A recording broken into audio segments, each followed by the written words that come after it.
Do you have faith? Do you have some sort of faith in something? Do you have a methodology? Do you have some sort of way that you believe in your subconscious mind that you know, like you know, like you know? We're continuing the reading of Dr. Joseph Murphy's book, The Miracles of Your Mind. I'm Carla Elizondo. Welcome to Inside Talk Show. Life is an Inside Job. Continuing, we're on chapter 2. And we left off on Friday with Joseph Murphy saying the process of all healing is a definite positive mental attitude, an inner certitude or way of thinking called faith.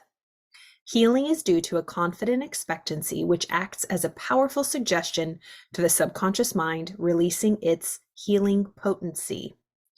He is postulating that faith is all we need. Belief that something can be done, that we can be healed. That's all we need. That is the common thread in everything, regardless of whatever religion, regardless of whatever practice, whatever prayer, whatever incantations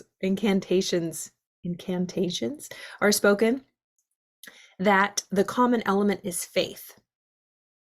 One man does not heal by different power than another.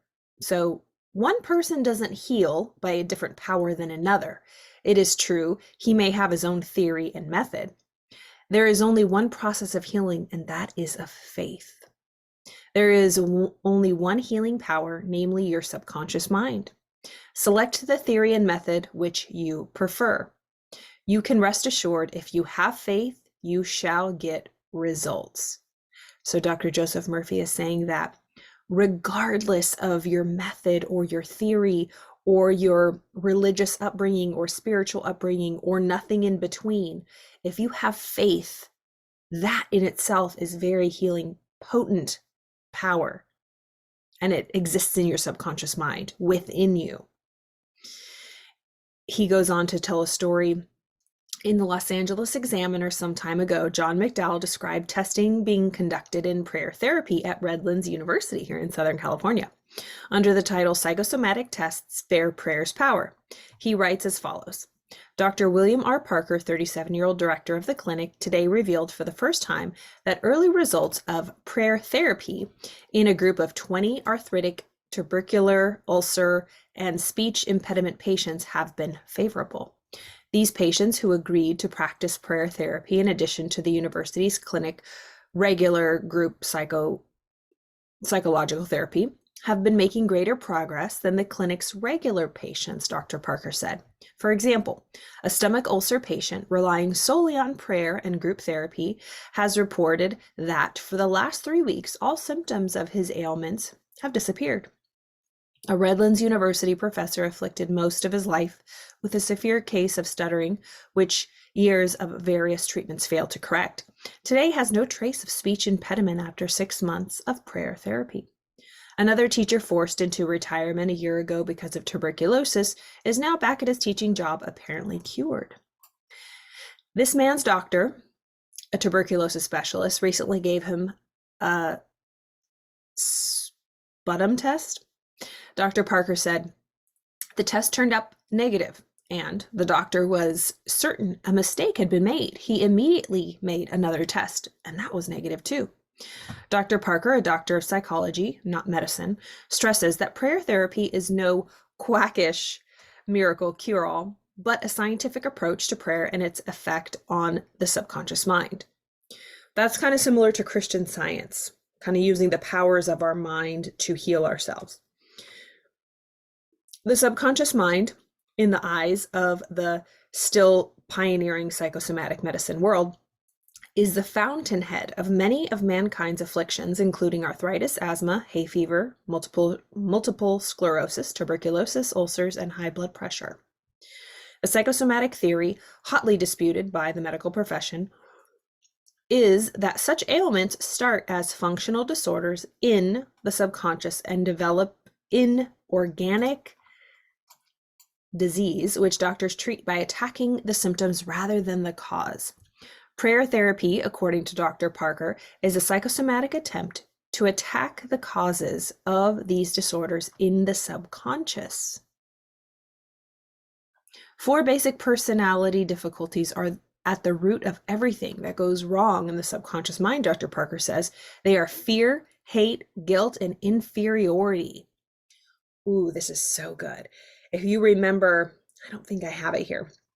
Maybe I'll share my screen. Let's look at it together. Let's see if I can find it.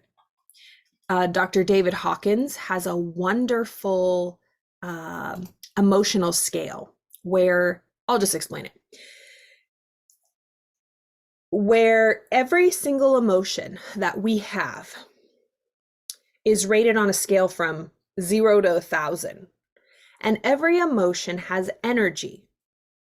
So high energy, high emotions, light, bright emotions are very different than low energy, dense, heavy, dark emotions. Shame, guilt, fear are at the bottom of this scale.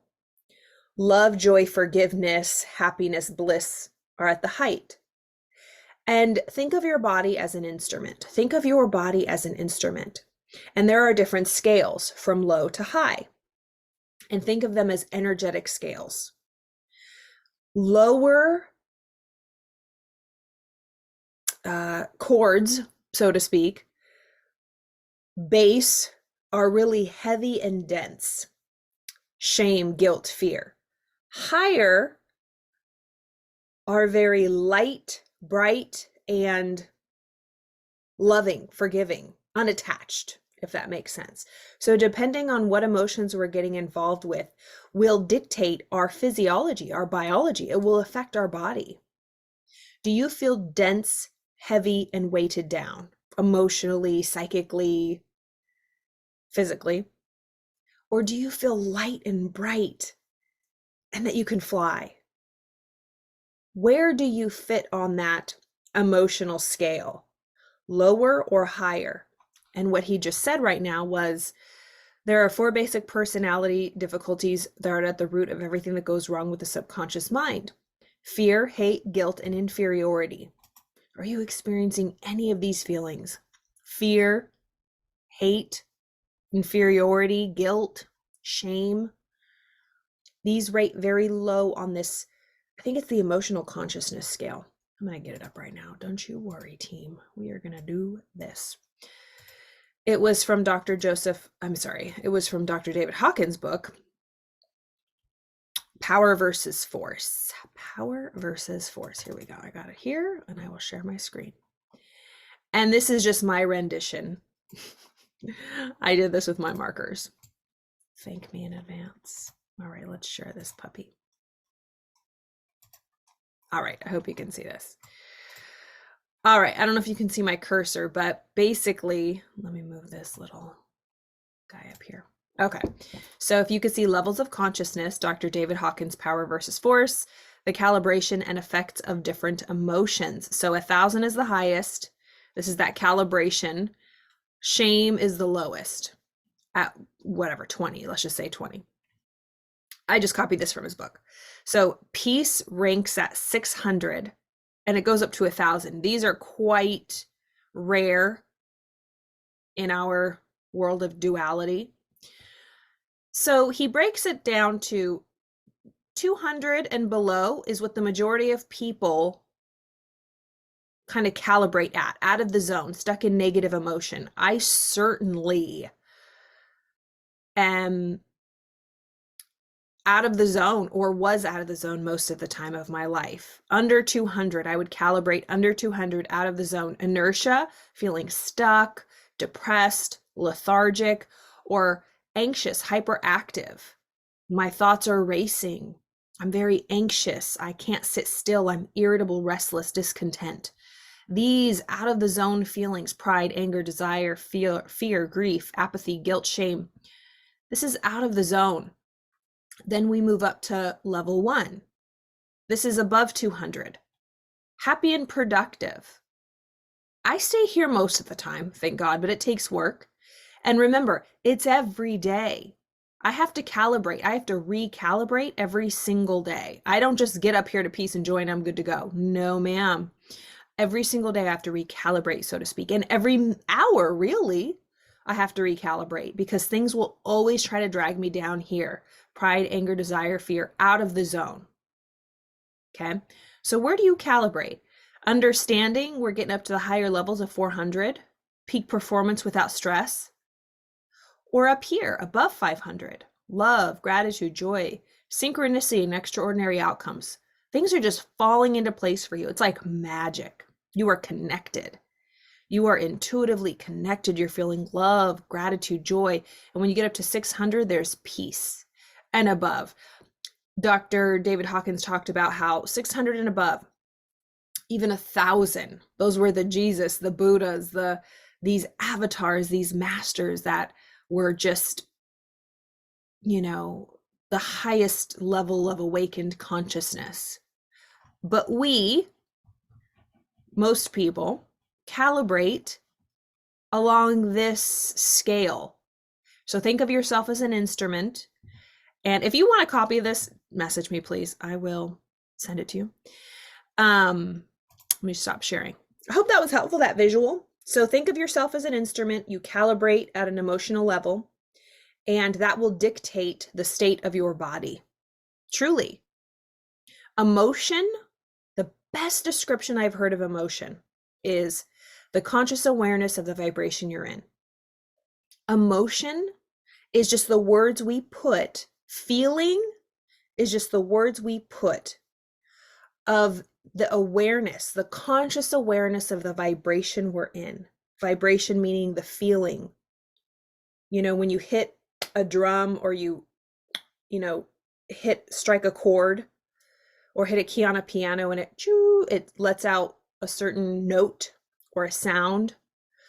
We feel that and we talk like that. That resonates with me. Resonation means it feels, just feels good. Or I feel out of tune. I feel out of whack. I don't feel right. Like if you hear a really high-pitched note that is out of tune, it's like out of key. You're off key and you can feel it. Think of yourself as an instrument. And every single thing, what is playing your instrument? This whole thing represents your body. This is your instrument. But this top part represents your mind. See, hear, smell, taste, touch. These are your 5 senses. There are things coming in all day, and there's things going on all day. The conscious thinking mind when we're awake.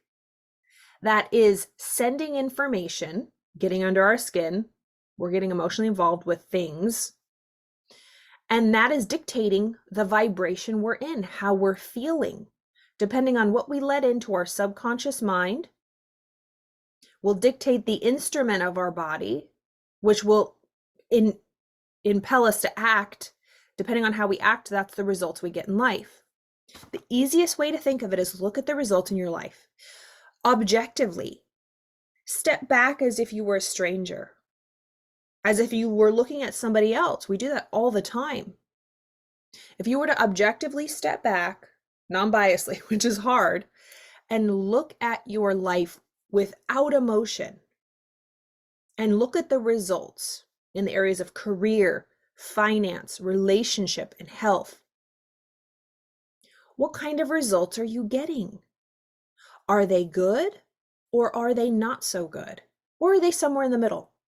Regardless, they are always changing. The only constant in life is change. Why not move to where the direction you want? My favorite analogy of this is if you've ever ridden a motorcycle or just driven a car or a bicycle, wherever the steering wheel is set, wherever the handlebars are set on the bicycle or the motorcycle, is the direction we will go. Think about that as my little this drawing of the steering wheel here. Wherever the steering wheel is set is where the body will go, and then that will determine our destination or our results in life. Where are you headed? Where are you focused? Because that's where you'll end up.